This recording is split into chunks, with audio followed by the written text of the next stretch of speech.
Happy Friday, everyone. It is time to move on with this collaboration project. I'm not sure how much we're going to get done on this video, but we're going to get the layout done and jump into the carving. I'm hoping to get all the carving done on this video so we can move on to the next steps. But here's what we got. So we've got, again, like the last video. Yeah, go ahead and move down. Like the last video, this is going to be a kind of a faux slab. We've got our edge that Miss Vicky did and did a terrific job on that. And as you can see, I'm going to carve. This is all going to be carved, and we're going to carve the logo right here. Now I've already got the logo taped down. It's printed on freezer paper on the back side, on the other side, and I've got it taped here. And that's vinyl. The flag is vinyl. Yeah, the flag is vinyl. Oh yeah, I forgot to say that.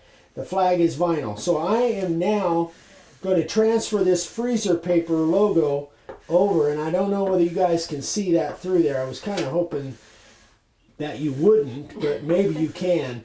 But this will, I'm getting ready to reveal exactly who this sign is going to be for. Oops, I wish that hadn't moved on me. I hope that doesn't smear. Now what I did before I transfer this, guys, remember you have to have this really smooth. So I used my Octo sander with a 220 grit, and I sanded this part down really smooth so I get a good transfer, hopefully, with this freezer paper. And then I'm just using one of those, there's a word for this, but I can't remember. Everybody knows but me. But it's a little, I call it a little spatula for putting vinyl on. All right, let's see if this thing transfers and if it didn't smear, hopefully. Here we go. There, not bad, not bad. So this sign is for John Malecki. We had the opportunity to meet John. If you don't know who John is, if you don't know who John is, you need to find out who this guy is. We met him. He was one of the speakers at Workbench Con, and had a great conversation with him. He actually, the funny thing is, he's a big Gary Vee fan as well, and we had definitely Gary Vee in common. Went up and talked to him after his talk at Workbench Con, and he actually was watching the Gary Vee show when I was on there a year and a half ago, whenever that was. I think it was like May of 2016. We were actually on the Gary Vee show, had our video shown, and he was watching at the time, which was really cool. Anyway, John's a great guy, terrific former NFL lineman, just a terrific guy, and a big time Instagram and YouTube woodworker. So anyway, I'm excited to do this for John. I'm going to carve his logo here, and then we're going to carve this United States flag, and kind of take it from there and move on and see what happens with this whole thing. We got some other little things planned for it as well. So we'll be back and we'll get into the carving. Hey, we're back, you guys. So we are going to get into this carving. I really want to get this carved on this video, but we've got a couple things that I want to talk about that we left off the last scene, and the last video, actually. So here's the deal. That little tool that Vicky was using for doing that edge, that faux edge on this deal, it's made by Sabertooth, and this is the part number, and we're going to actually have a link to this if you want to get one of these. Sabertooth makes great tools, and I just found out I've known about them for a while, but I'm going to start doing more of this stuff with the Sabertooth. They make all kinds of stuff. But the link for this will be over on video number 241, where we have all of our Amazon affiliate links in there. It'll be over there, and I'll put it in this one too.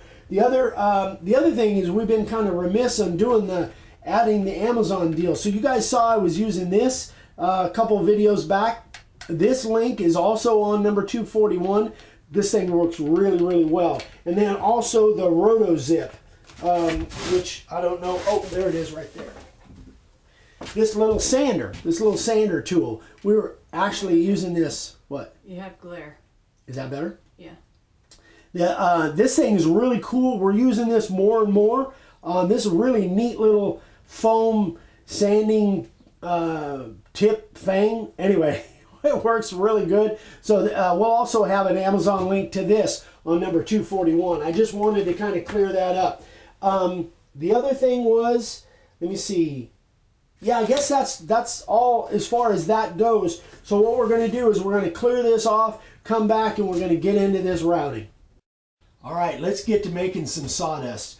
So one of the other things that I didn't say right off the bat on these transfer processes, again, the big United States piece here, can you see the board from, oh, okay, I wasn't sure, is this is a vinyl piece that I stuck on here. If you want to see how I did that on camera, I did a vinyl piece on that 101 woodshop video that I did a while back, number 245, video number 245. I go through the whole process of sticking this down. Now I don't have anything underneath here. If this was paper, I would have put masking tape underneath it, but this stuff kind of really peels off really well.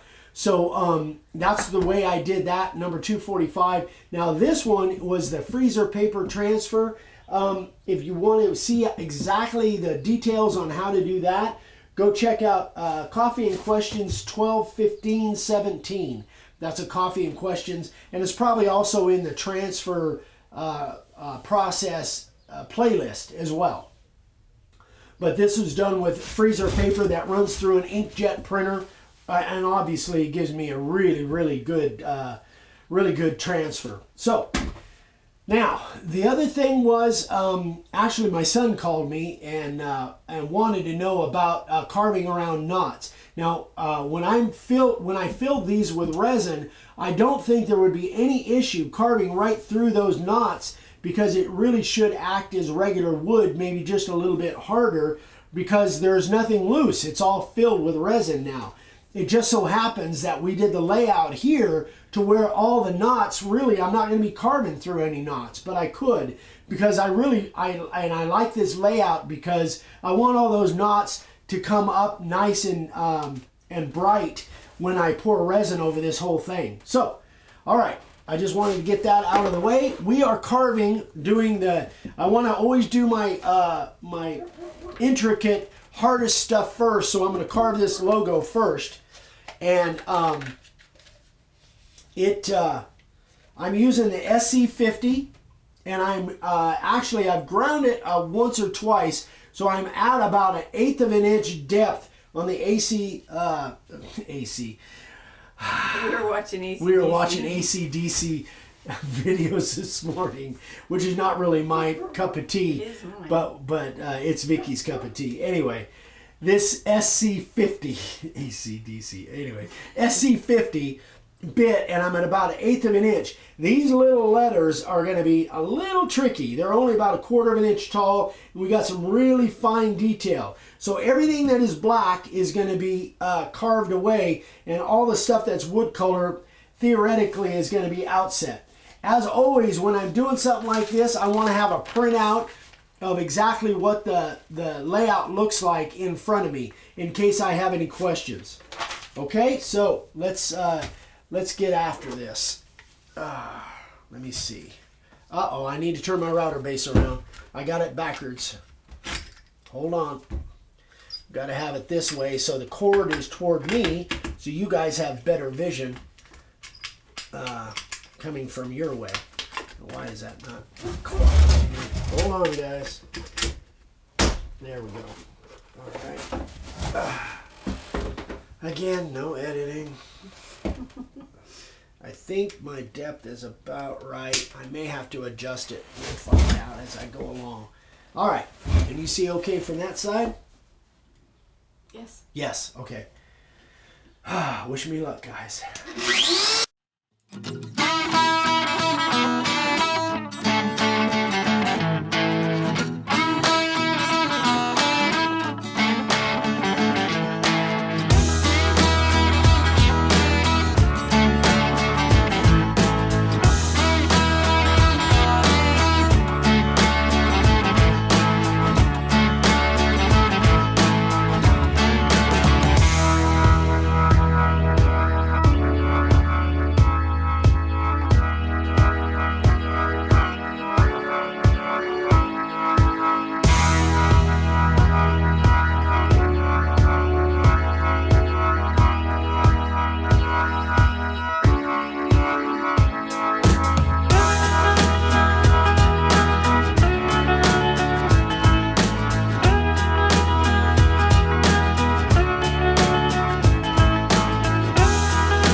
Wow.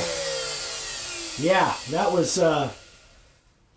was intricate stuff. That was How big big. would you say the is on there? They're 1/4 inch tall. 1/4 inch I tall. measured Oh, them. geez. Yeah, those are 1/4 inch tall.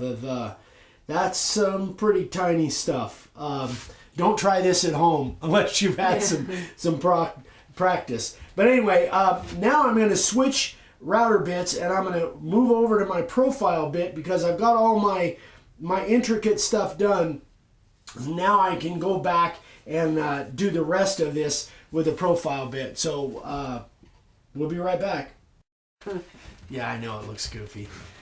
Honey, I shrunk the logo. I don't know. Anyway, so that was the SC50, and I was right around 1/8 of an inch, 3/32 to 1/8 of an inch, something like that. And now I'm going back with a profile bit, and I'm going to go around and do the outside part, and then go around everything again to give me a little bit bigger groove so that I can get in there and clean out all that black without much chance, hopefully, if everything goes the way I want it, without much chance of hitting my detailed carving. All right, so here we Are you go. going to use that also to carve out the blade part? Yeah, this part, you mean? Yeah. Yeah, I'm going to do that, and then I'll go. In fact, I'm going to do that first. So I'll blend right. Well, you'll see, and then I'll go back and do my little buffer zone around everything. Wait a minute. Uh-oh, I put it on backwards again. Dadgummit. Hold on.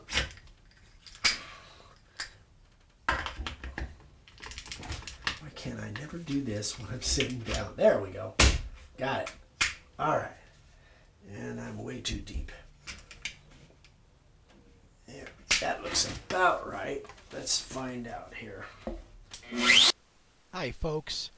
Okay, I'm going to do a few minutes of voiceover here, and I just want to go over a few things that I might not have said on the actual video when we were recording it.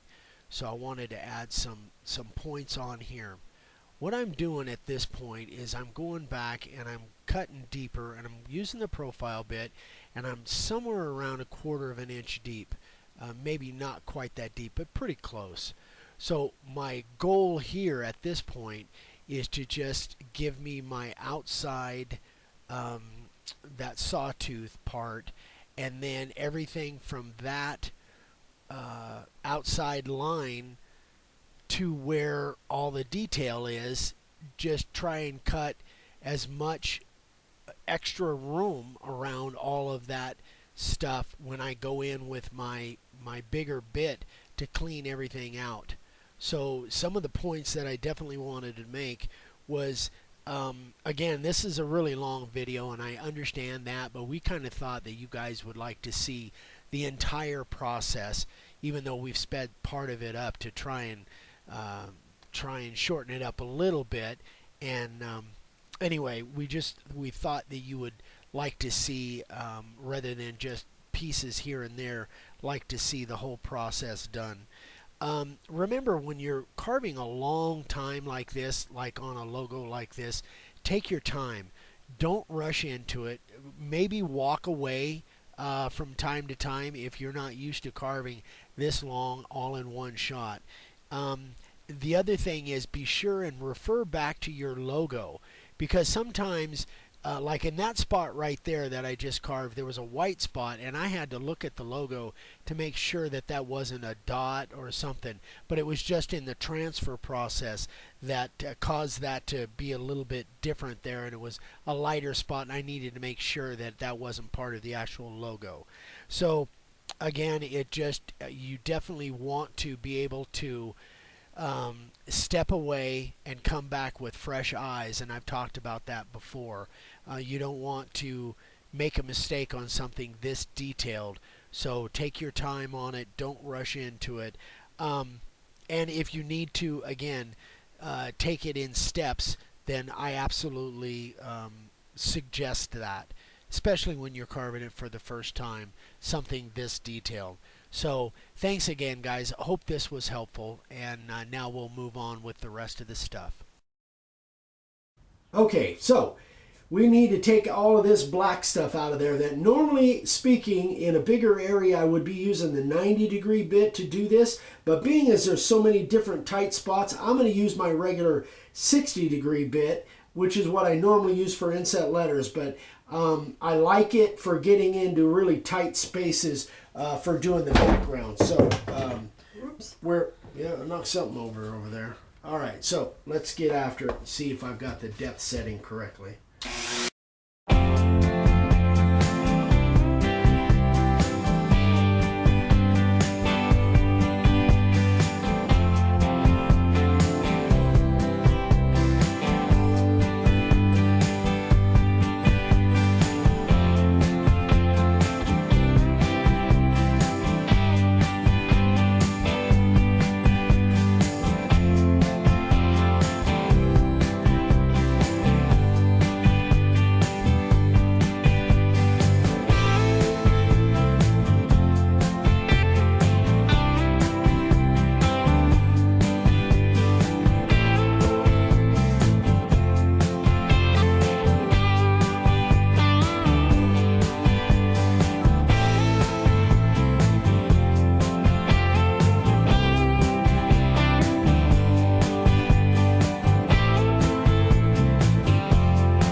Okay, that is it. We're going to come back and brush that out and see what it looks like.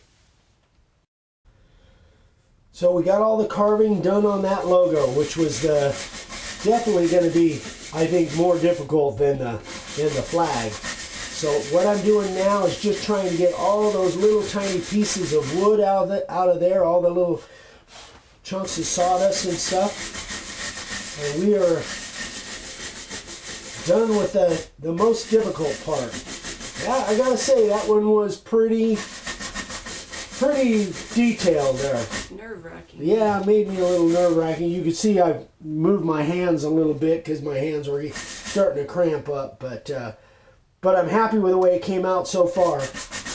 And the other thing about this logo and this board, the way this carving is, the grain is running this way. Normally speaking, the grain is running left to right, horizontal when I'm carving, and anytime it's running vertical like that, that always adds an element of difficulty to it. So that one was pretty tricky, but it was fun. I'm really happy with the way it came out. I hope the whole thing comes out well. So that is it for today, you guys. I know this was a super long one, but we really thought that you would like to see all of the really detailed carving in there. So on Monday's video, we will pounding again. Stop pounding. On the Monday's video, I won't do any pounding whatsoever, probably.